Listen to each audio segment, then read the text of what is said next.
Hola, hoy quiero hablarles de la etapa de sistematización del derecho ambiental. De todos es sabido y de todos es muy conocido que normas ambientales han existido siempre, siempre en la humanidad. La humanidad, desde que se asoció, desde que empezó a reconocerse como comunidades humanas, empezó a tener una regla sobre la casa, sobre las aguas, incluso una regla sobre el uso del paisaje y sus actividades de tipo religiosa. Pero estas etapas fueron unas etapas muy incipientes en el derecho ambiental, en esa normatividad de esas sociedades tan antiguas. Pero lo que nos interesa ahora es una etapa de formación de ese derecho, cómo surge ese derecho, cómo se codifica ese derecho. Es que esa es la parte más fundamental de este asunto. Entonces podríamos decir que inicialmente hubo unas normas, eh, unas normas que se fueron dando por las necesidades, como el caso de la prohibición de cazar aves útiles para la agricultura a principios del siglo XX en Europa, o la proscripción de armas nucleares, biológicas y químicas, o la prohibición o proscripción de uso de gases y armas químicas, biológicas y otras de similar naturaleza. Pero después de la posguerra, después de esa segunda y nefasta guerra mundial, de la Segunda Guerra Mundial, aparece la ONU como la gran protagonista. Y entonces este concierto de naciones que se juntaron para aspectos de paz, de conservar la paz mundial, aparecen con otros objetivos, les aparecen otros objetivos en la dinámica misma de la unión de naciones de todo el planeta.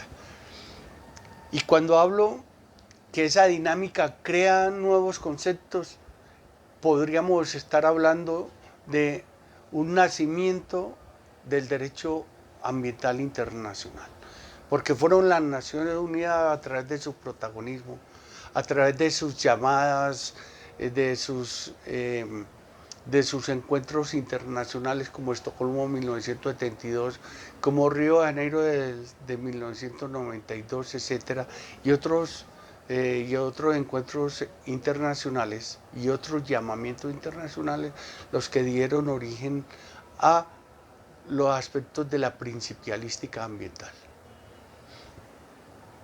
A finales de 1950 aparece un hastío general por las guerras. La Segunda Guerra Mundial nos dejó desmoralizados, nos dejó sin, sin mucho futuro, pero con ganas de hacer muchas cosas.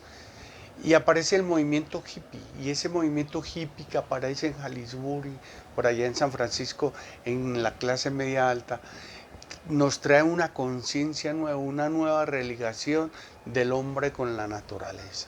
Esa nueva religación del hombre con la naturaleza y esa aprehensión contra la guerra fue lo que origina que muchos pensadores de todas las disciplinas del mundo empezaran a hablar de asuntos ambientales. Empezaron a hablar del paisaje, empezaron a hablar del agua, empezaron a hablar de muchos temas. Y si a eso le sumamos la aparición de ese texto maravilloso de Rachel Carson, esa bióloga norteamericana que escribió La Primavera Silenciosa, es decir, ese día en que esos cantos de los pájaros en primavera no se van a poder oír, ese día en que la naturaleza no se va a recargar, ese día en que la naturaleza no se va a recargar y no vamos a poder disfrutar de esos paisajes y no vamos a tener alimentos y va a haber enfermedades y va a haber pestes.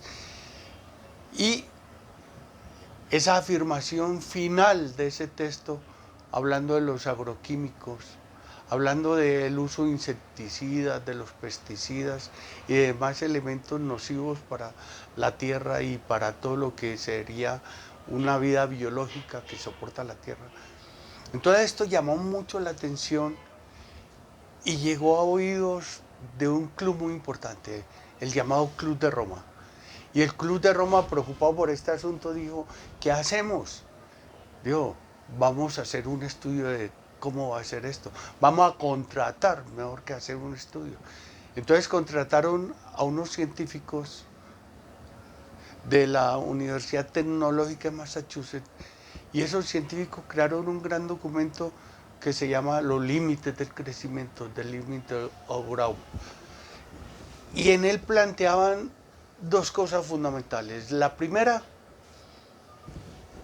que los recursos naturales son finitos, es decir, se acaban, se terminan por el consumo, que había que cuidarlos, que no crecían en forma geométrica como estaba creciendo la población de ese entonces.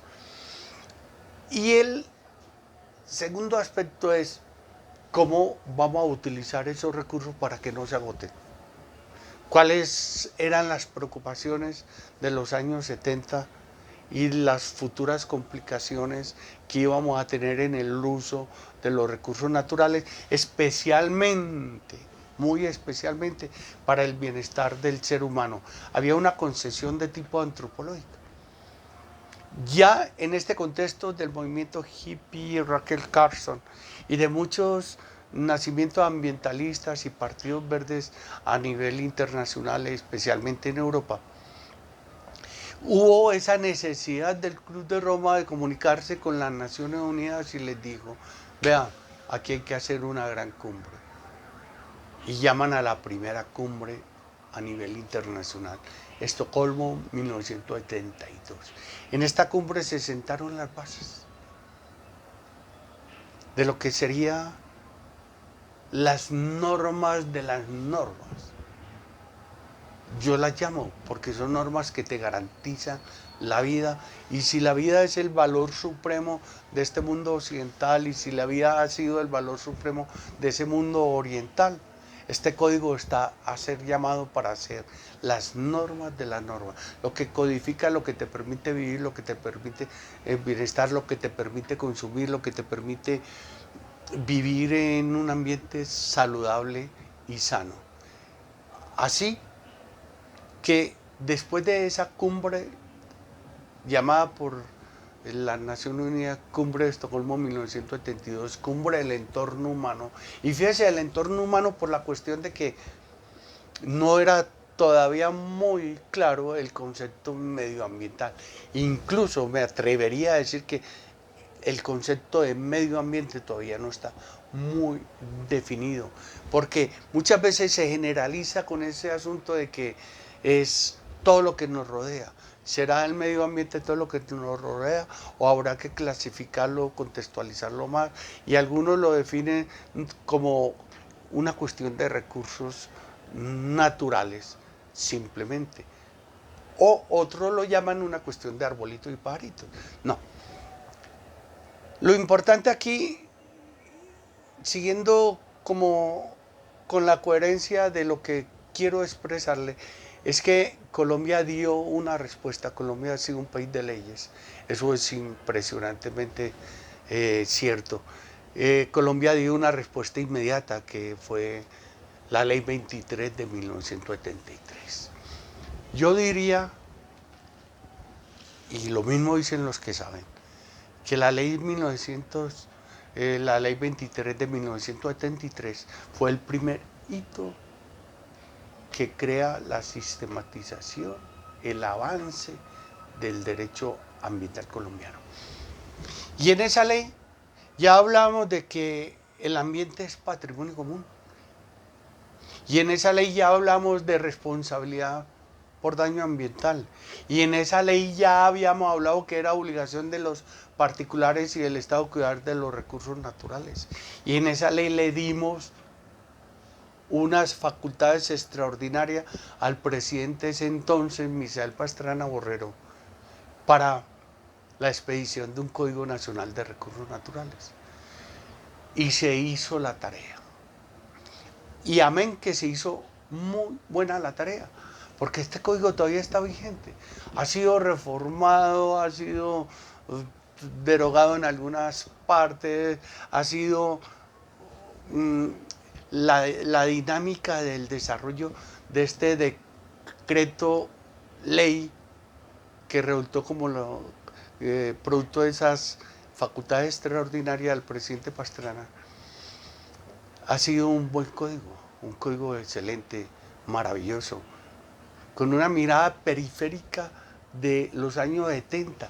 Si habláramos de lo que es ahora y que ahora tuviéramos la necesidad de hacer un código, obviamente que este código se vería como en un proceso de transición, como el nacimiento, como si nace un bebé. Este es el bebé nuestro en la normatividad del cuidado de los recursos naturales. Entonces apareció el decreto ley 2811-1974. ¿Y qué habla el decreto ley 2811-1974? Yo te diría que en tres partes fundamentales. La primera, un título preliminar. Y en ese título preliminar, este código, el 2811-1974, te está diciendo en un capítulo único algo como esto. El ambiente es patrimonio común. El Estado y los particulares deben participar en su preservación y manejo, que son de utilidad pública e interés social. La preservación y manejo de los recursos naturales, dice el código enseguida, también son de utilidad pública e interés social.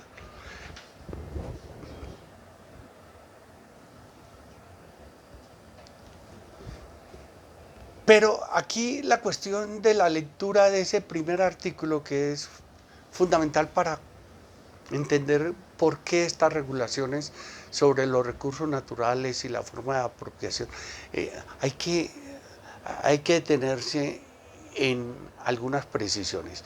Pero lo primero que hay que decir es de qué más entonces, un título preliminar con un capítulo único, ¿qué más entonces trata? Trata de un libro primero, que es el ambiente. Y en él te define qué es el ambiente, en él te dice cuáles son las actividades de preservación, cuáles son las políticas ambientales, etcétera, etcétera. Te dice tantas cosas que las vamos a ver subsiguientemente. Y un segundo título que es de la propiedad, uso e influencia de esos recursos naturales. Entonces me devuelvo al aspecto del ambiente como patrimonio común. Así lo declara el código. Es una declaración interesantísima, porque miren ustedes que cuando se habla de aspectos de soberanía y todas cosas, entonces se dice que el ambiente es un patrimonio común, pero ¿de quién es el patrimonio común? Muchas veces se dice patrimonio común de los colombianos. Entonces ahí es donde está la clave. Un patrimonio común de todos, de todos. Y cuando se habla de que el ambiente es un patrimonio común, como inicialmente se expresa en el artículo primero, se le está reconociendo esa universalidad y esa interdependencia que tienen estas regulaciones legales con la cuestión ambiental global. Eso indica que hay que tener en cuenta también aspectos como qué es un patrimonio común. ¿Será el patrimonio común la misma definición de dominio común del Estado sobre los recursos naturales? Esa es la parte que hay que entender y la podríamos diferenciar así. El patrimonio común es lo que es de todo, para beneficio de todo, lo que hace parte de esos aspectos esenciales de la vida en comunidad, que nos lleva a aspectos de calidad de vida y bienestar social. Ese es el patrimonio común. Y si lo extendemos a nivel universal, entendemos que también esos recursos naturales para bienestar universal, para bienestar de las comunidades, para calidad de vida del ser humano y quizás también, sin duda alguna, para los otros seres que nos rodea. Ese es el patrimonio común. Y hay que entender que ese patrimonio común lleva implícito el asunto del dominio común. ¿Y cuál es el dominio común? El que tiene el Estado sobre esos recursos. Es el Estado quien regula, es el Estado quien te dice cómo se accede a esa propiedad de ese recurso aire. Es el Estado quien te dice cómo se accede a ese recurso interesantísimo como es el agua, cómo es el recurso suelo. Es el Estado el que te dice cómo se hacen las apropiaciones de tipo cultural, etc.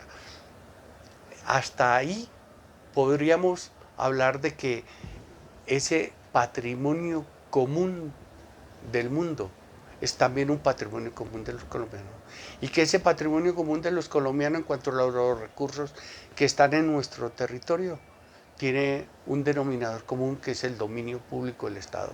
Quien es quien regula, quien controla, quien conserva, quien preserva. Pero ¿será el Estado solamente el que regula, el que conserva, el que preserva? No, también los particulares, la sociedad en general.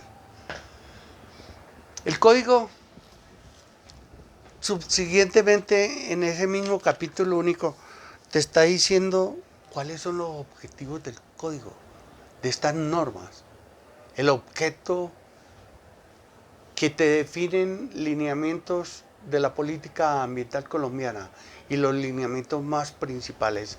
Te hablan de